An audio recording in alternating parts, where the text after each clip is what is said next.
Yeah, my peoples, nizere ko mumeze fresh mu bice bitandukanye by'igihugu, mu bice bitandukanye by'iyi si dutuye, mu bice bitandukanye west, east, north, south. Nizere ko mumeze fresh. Twambaye mukura kubera ko uyu munsi dufite umukino ukomeye byatari. Umukino uri buduhuze na Al Hilal. Ikipe ikomeye, ikipe iherutse kunganya na Rayon Sport ejo bundi murabizi. Ni umukino ukomeye rero bafana, mu kanya no gushyiramo umukara, umuhondo, tukajya kuri stade Kamena, tukajya kumenagura ikipe bita Al Hilal. Ibyo ntago mbigarukaho, ariko nizere ko bumeze fresh.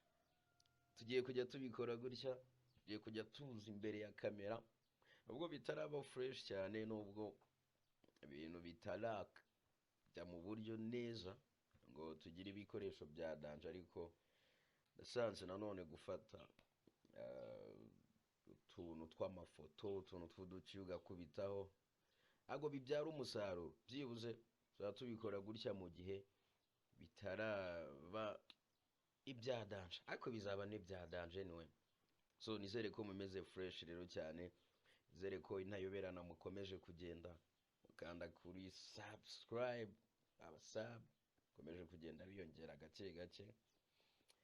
Tuno tw'utuviews natwo yicano yari yarasinzira, ariko reka tuyibyutse. Anyways, mu gihugu rero nanone umwanzuro wafashwe, bisa naho bya bintu tuye tumaze igihe tuvuga bya jihadi, bya papi, ibya K John, ibya Pazoman, ibyo bintu turakarabye, turabikarabye. Ibintu byamaze kubonerwa umurongo, byamaze kufatirwa umwanzuro. Tugiye kubijyamo rero fresh. Turabijyamo gute? Reka turebe ukuntu byari bihagaze mu rukiko rw'ibanze rwa Kicukiro ku munsi w'ejo.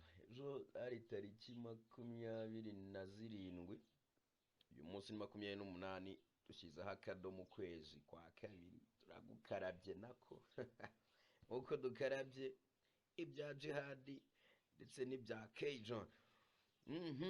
Ejo rero byari byifashe gute mu rukiko?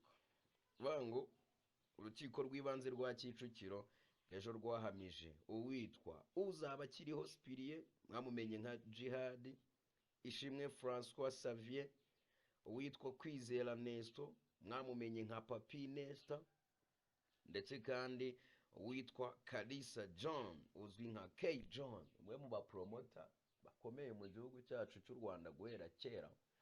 Ajyaga mwumva indirimbo itambutse gahita mumba Kalisa John the promoter. Umugabo yarayitinze moshe, umugabo yarayitinze byataye. Hanyuma rero aba bagabo bombi tumaze kuvuga bahamijwe ibyaha uko iyo bamaze kubihamya nta kindi gikurikira, bahita bajya, ariko ngo ntago bakibagaburira impungure wa sigaye barya neza umuceri. Minsi mikuru iyo yabaye nabo njya mbona ari bari mu bantu babayeho fresh. Aba bagabo rero urukiko rwahise rutegeka ko nyuma yo guhamwa n'icyaha bahita bahanishwa igifungo cy'imyaka 3 ndetse n'ihazabu ya miliyoni 3 kuri buri wese. Ishimwe Patrick we uzwi nka Pazoman we yahise agirwa umwere. Uyu mugabo bita Pazoman, wenda ko batamuzi fresh, niwe wari manager wa Yaman. Byavuzwe ko ari nawe ngo wafashe video ya Yamano ayikura kuri email ya Yamano, arangije ngabo wa mbere mu kuyisharinga bano bandi bafunzwe. Ntago ndi bujye mu busesenguzi, ngiye gusesengura byinshi, kuko iyo urubanza rwamaze gufungwa umwanzuro wabonetse nta bundi busesenguzi keretse kubwira abanyarwanda ahubwo icyo bahamijwe, ndetse niba hari n'ihazabu bagomba gutanga nayo ikamenyekana. hanyuma rero isomwa ry'urubanza byo nabikubwiye ko ryaba bose ryabaye ku munsi w'ejo tariki 27 Gashyantare 2026. Ishimwe Xavier basanze muri telefone ye yari afitemo amashusho ya Yamano n'umugore we barimo batera akabariro kandi akajya yakwirakwiza mu matsinda ya WhatsApp. Ibi bikaba ari byo byari bigize icyaha yarakurikiranwe.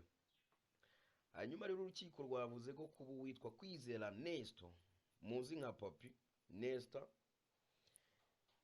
yaratse amashusho ya Yamano yarangiza nawe akayaha uwitwa Kalisa John bigize icyaha cyo gukwirakwiza. Cyo nicyo bundi barimo bazira bose, kwirakwiza amashusho ya Yamano arimo yiterera akabariro n'umugore we. ibyo bintu mwihaye. Hanyuma rero urukiko rwasobanuye ko nubwo yavuze ko yatsa ayo mashusho ashaka kuyareba ariko akajya yakwirakwiza, ibyo bintu bigize icyaha. Ibintu byo gufata amashusho ubundi se iyo ujya kuri za mbuga niba warashakaga kureba buryo batera keba cyangwa ashaka kureba abanyarwanda nta busesenguzi ndi bujyemo. Hanyuma rero kuri Kalisa John de Promola we rero urukiko rwavuze ko kuba yarasabye amashusho ariko akayereka n'abandi ibyo ngibyo bigize icyaha. Ubundi yagombaga kuyareba wenyine ibyo akabyimenyera nk'uko n'abandi mwagiye muyareba mukabyimenyera. Ntabwo ndi bubigarukemo kuko ibyo tubiziranyeho benshi ubu yada waga ibintu tuvugira hano ku mbuga nkoranyambaga nabyo usanga rimwe na rimwe bidukoraho. Niyo mpamvu tuba tugomba kugerageza tugakoresha imvugo iboneye, amagambo aboneye. Kubera ko nk'ubu ngubu witwa Badrama wa mukire mwari muzi, wa mukire wa managings abahanzi bakomeye, abo ba Safi, abo ba Marina, abo ba Jay Polly, baniyo yiruko ridashira Jay Polly. Uwo mugabo ibintu yashyize ku mbuga nkoranya live yakoreye kuri TikTok, bana yonyine niyibizi. Ariko rubyiruko mukoresha imbuga nkoranyambaga neza niba mushaka na views. Yego tuba tuzishaka, aho tuzishake mu buryo bwiza, buryo bwa nyabwo, buryo bubone kugenda ugasebye ubuyobozi. Nusebeje ubuyobozi ugasebya n'igihugu cyakubya kajya mu mateka.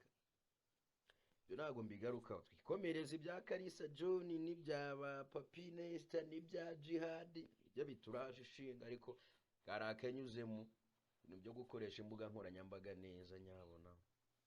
Kuba uri mu bihugu by'amahanga ukumva ngo nuvuga ibintu ngo ntago bari bubone uko bagukurikiye gute se? Gute uri mu nda y'isi se? Waba uri hose bagukurikirana.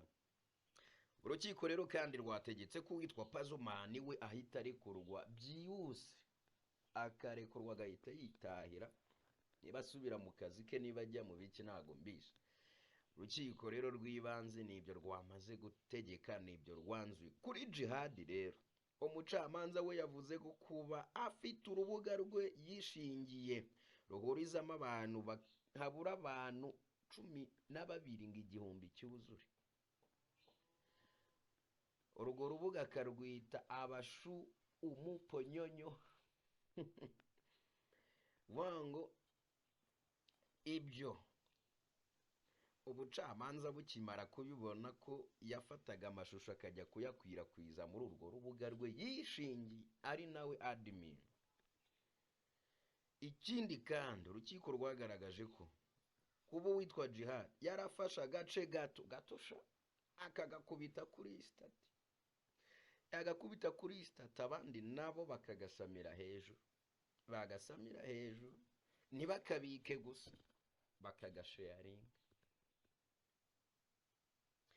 Ibyo ngibyo yakoresheje mu biganiro byashimangiraga ko yari afite umugambi wo gukwirakwiza ayo mashusho. Fata agace gato kagakubita kuri stati, umugabo ari kwiterera akabariro n'umugore we. Ibyo bintu by'ubyihorera papa.